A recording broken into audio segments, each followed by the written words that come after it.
Evangelho de Nosso Senhor Jesus Cristo, como escreveu São Marcos, no capítulo 1, do versículo 1 ao versículo 8. Início do Evangelho de Jesus Cristo, Filho de Deus. Está escrito no livro do profeta Isaías: Eis que envio o meu mensageiro à tua frente, para preparar o teu caminho. Esta é a voz daquele que grita no deserto: preparai o caminho do Senhor, endireitai suas estradas. Foi assim que João Batista apareceu no deserto, pregando um batismo de conversão para o perdão dos pecados. Todos da região da Judéia e os moradores de Jerusalém iam ao seu encontro, confessavam seus pecados, e João os batizava no Rio Jordão. João se vestia com uma pele de camelo e comia gafanhotos e mel do campo, e pregava dizendo: depois de mim virá alguém mais forte do que eu nem sou digno de me abaixar para desarmar e desamarrar suas sandálias.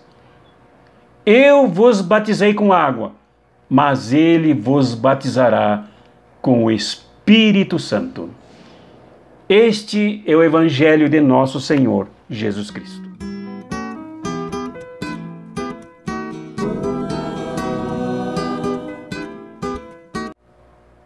É preciso considerar que este Evangelho é preparado para a celebração do segundo domingo do Advento, esse tempo de espera para a nova comemoração da chegada do Reino de Deus com o nascimento de Jesus.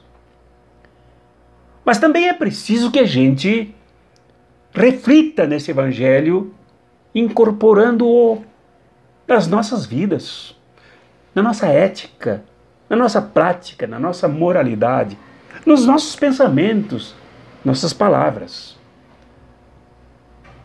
Pela densidade que este Evangelho tem para nos converter e nos ensinar. Então há alguns pontos que destaco aqui para a nossa reflexão. O primeiro ponto é sobre João o Batista. João o Batista faz uma emenda entre o Antigo Testamento e o Novo Testamento. Depois de um silêncio de cerca de 300 anos, nesse período chamado intertestamentário, de trevas, de silêncio, não se ouviam os profetas, não se ouvia a Deus, não se ouvia indicação de caminhos a seguir nesta tremenda crise do Oriente e do mundo. E é isso que aparece no deserto, João o Batista. João o Batista que chegou assim com um projeto propondo conversão, endireitamento dos caminhos e perdão. Perdão no Evangelho é cura. Perdão no Evangelho é a dignificação das pessoas na superação dos descaminhos, dos caminhos tortos, dos caminhos mal traçados e mal seguidos, dos pontos e das viagens mal feitas que maltratam e indignificam as pessoas. Então João veio como profeta, recuperando a voz dos profetas que no passado denunciaram esse estado de coisa que fez por silenciar o grito e a voz dos profetas. Mas como profeta, João apontou para frente. Apontou ao futuro, muito próximo, mas apontou. E apontou para o maior. não no sentido hierárquico, mas para aquele que viria efetivar o que não era a missão dele. A missão dele era de abrir o caminho, preparar os caminhos. A daquele para quem ele apontou era o de ser Messias. Aquele que ele batizara no rio Jordão, de águas correntes, águas seguras pelas margens, mas que depois batizaria com o sopro da criação, com o Espírito, com a ruá, com o pneuma da nova vida, da nova aliança, da graça, da boa nova. Por isso o papel de João Batista é fundamental. Mesmo que ele não tenha surgido do nada, ele surgiu de uma experiência rica de comunidade, de partilha, de reflexão sobre a natureza humana, sobre a ação divina no mundo, sobre o próprio mundo, palco da ação divina, com os essênios. Esse grupo maravilhoso, esta corrente de fé que foi barbaramente perseguida e destruída em Qumran, às margens do Rio Jordão e do Mar Morto. De lá veio o Batista, preparado, qualificado, apaixonado pelo povo, como vimos na leitura. A quem o povo se atraía e a quem o povo ouvia, porque ele tinha o que falar. Segundo ponto que destaco é o deserto. Ora, como uma pessoa quer falar, uma pessoa quer denunciar, quer propor, ela vai para o deserto. É preciso entender os simbolismos do deserto. O primeiro é lá no Antigo Testamento. Letra A. No Antigo Testamento, no deserto, Moisés se depara com Deus e Yahvé, que diz, conforme Êxodo 3, ouvi o clamor do meu povo e desci para libertá-lo. Vi a maneira com que os faraós oprimem meu povo e desci para libertá-lo. Foi no deserto, não foi no palácio do faraó, não foi num grande templo, não foi próximo às pirâmides, mas no deserto que se ouviu a voz divina. Segundo, porque o deserto foi lugar de passagem, foi por lá que o povo passou, em direção à marcha em busca da liberdade, em busca da terra prometida, em busca da fisionomia do Deus que se manifestava em favor da coletivização, em favor da aliança, em favor de todos, ajudando a todos. E o deserto, porque no imaginário mítico, no imaginário supersticioso dos romanos, do Império Romano, o deserto era a moradia dos demônios. Isso se reflete quando se fala nas tentações de Jesus, que foi perseguido pelos demônios, foi tentado pelo demônio. O deserto era lugar de medo, de assombro, de fantasma. No entanto, dessacralizado como foi o deserto, foi lá que as multidões se encontraram com o Batista. O deserto também era, no tempo de o Batista, no tempo do cristianismo primitivo, lugar de bandidos, de assassinos, marginais, que se escondiam num ambiente temido por aqueles que prendiam e perseguiam os que praticavam crimes. Mas também o deserto era lugar onde se reuniam os essênios e aonde se fortaleciam os elotas, que tinham atividades fortes contra o Império Romano na tentativa de destruí-lo na Palestina.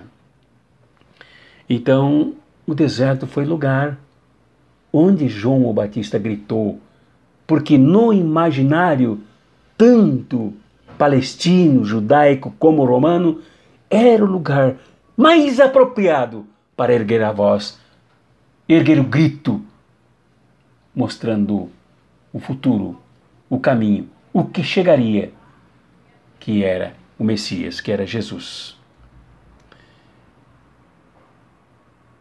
O deserto é fundamental.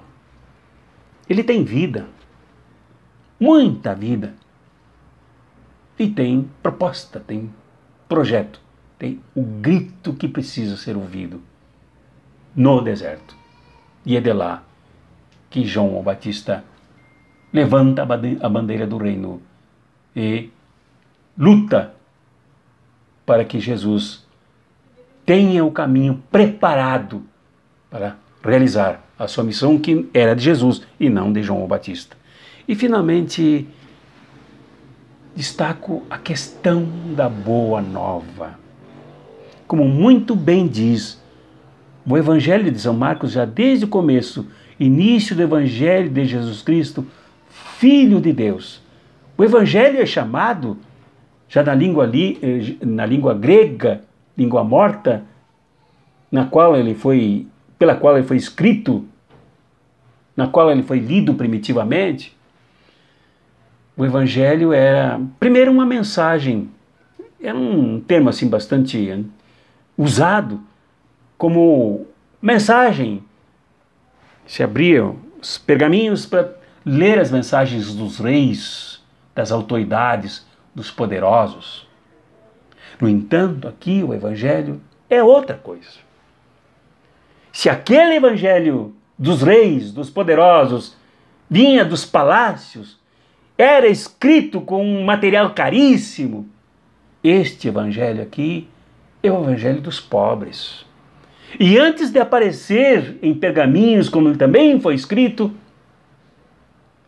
ele, antes de ser texto, tocado, cheirado, amado, lido, refletido, pensado, como material de catequese, material de educação, material de preparação das lideranças da comunidade, este Evangelho era vida, era vidas humanas, era o povo, se encarnava nas pessoas. Estamos no ano 70 quando foi escrito. E é o primeiro Evangelho a ser escrito, segundo a tradição. O Evangelho de São Marcos. Ora, o movimento já tinha começado bem antes com Jesus, há uns 30, 40 anos antes. Portanto, as pessoas que aderiram a Jesus se tornaram elas mesmas o Evangelho, a Boa Nova. Porque o Evangelho se torna agente. Deu sinais de nascimento em João o Batista com seu grito no deserto. Depois aconteceu em Jesus e se realizou nos seus seguidores, nas suas seguidoras, nos seus discípulos, nas suas discípulas, que formaram a comunidade de São Marcos. Esse é o Evangelho. Esta é a Boa Nova. É assim que acontece o Evangelho, nas vidas das pessoas. E ao mesmo tempo que se realiza na vida das pessoas que correm a Batista, que escutam o grito no deserto, que se faz multidão, este Evangelho se transforma nas pessoas em resistência. Muito interessante esta mobilização popular para conversar com João o Batista. Se fosse hoje, nós nos recordaríamos em grandes mobilizações nas praças, na frente dos palácios, das decisões políticas e econômicas para uma cidade, para um estado, para um país, para as nações. Aqui foi no deserto que este Evangelho, esta Boa Nova, corporificado na fé, na vida das pessoas, se tornou resistência, porque se tornou mobilização. Então, este Evangelho de Jesus Cristo, o Messias, é o Evangelho que se torna corpo nos corpos, que se torna resistência nos resistentes, que se torna movimento no cristianismo, muito diferente do que muitas vezes nós ouvimos falar. Este cristianismo aqui vai para o deserto. Este cristianismo aqui ouve o profeta cristianismo, depois do século IV, V, VI, se tornou um cristianismo institucional. O cristianismo dos imperadores, o cristianismo das catedrais, o cristianismo dos papas, o cristianismo hoje dos pastores, dos donos de televisão, de rádio e difusão, em grande massa. Aqui o evangelho é resistência. Como nós devemos ser hoje. Um evangelho que tem como hierarquia Jesus. O evangelho que tem como orientação Jesus. O evangelho que tem como orientação a graça. O evangelho que tem como orientação o perdão. O evangelho que tem como orientação o endireitamento dos caminhos. Quem não quer andar por bons caminhos? Pois João o Batista propôs isto. E é isto que o evangelho faz com as pessoas.